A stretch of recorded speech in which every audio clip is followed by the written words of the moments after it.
नमस्कार, माझं नाव धनंजय भगवान खडमोडे. मी अंधारी तालुका सिल्लोड जिल्हा छत्रपती संभाजीनगर येथील शेतकरी आहे. मी मागील 3 वर्षापासून शून्य मशागतनुसार शेती करत आहे. तर आपण बघू शकता माझी शेती करण्याची पद्धती. यासाठी मला श्री खंडागळे सर, श्री बेडवाल सर यांचे वेळोवेळी असे मार्गदर्शन लाभलेले आहे.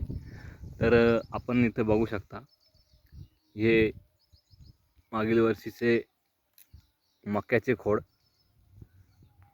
हे मिरचीचं खोड आहे. मिरची, त्याच्यानंतर हे मिरचीचं खोड सडलेलं आहे पूर्णपणे, बघू शकता आपण, पूर्णपणे कुजलेलं आहे. त्याच्यानंतर ही मक्याचं दसकट, हे पण कुजलेलं आहे. याच्यात पण काही आता राम राहिलं नाही, याचं पण खत झालेलं आहे कुजून. व ही यावर्षी लावलेली तूर, जोडवळ पद्धतीने लावलेली तूर आहे. तूरचे झाड वाढतं, त्याच्यामुळे याच्यात अंतर जास्त ठेवलेलं आहे. तर आपण हे बघू शकता, ही शून्य मशागत पद्धतीने केलेली शेती. हे तुम्हाला ही जमीन एकदम भुसभुशीत अशी जमीन झालेली आहे. या पद्धतीमुळे कुठलीही मशागत नाही, काही नाही. हे बघा, हे गांडूळ, याच्यामध्ये आपल्या समोर हे बघा, हे गांडूळ. बस अजून काय पाहिजे शेतकऱ्याला? गांडूळा शेतकऱ्यांचा मित्र आहे, तो त्याचा मित्रत्व व्यवस्थितपणे निभावत आहे. त्याची मैत्री तो व्यवस्थितपणे करत आहे.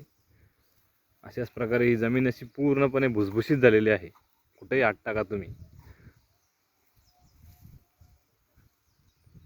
या जमिनीची हलवा नाही केल्यामुळे जमीन सूक्ष्म जे जीवाणू आहे ते पूर्णपणे त्यांचं काम करतात. जमीन ही जिवंत असते. आपण तिला नांगरटी करून मारतोय असं मला वाटतं. ती जिवंत आहे, तिला तिचं काम करू द्यावं. कुठली हलव न करता ती तिचं काम व्यवस्थितपणे करते. आपण आपलं काम व्यवस्थित करायचं.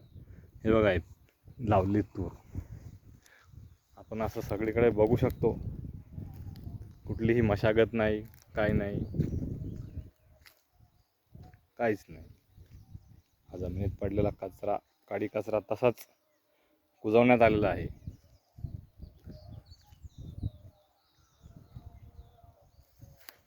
आणि तिसरं पीक हे पण खूप छान आणि जोमदार आलेलं आहे.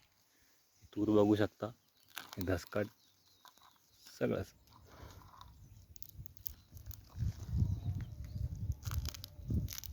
ही पद्धतीची शेती म्हणजे मजूर टंचाईवर मात आहे असंच मला वाटतं. मजूर टंचाईची समस्या ही आज सगळ्यांनाच भेडसावत आहे. त्यावर पर्याय हे मिरचीचं खोड, हे मक्याचं दसकट, हे बघू शकता आपण. ओके, याचं काम चालू झालेलं आहे, कुजण्याचं काम. मिरचीचं खोड तर पूर्णपणे कुजलेलं आहे.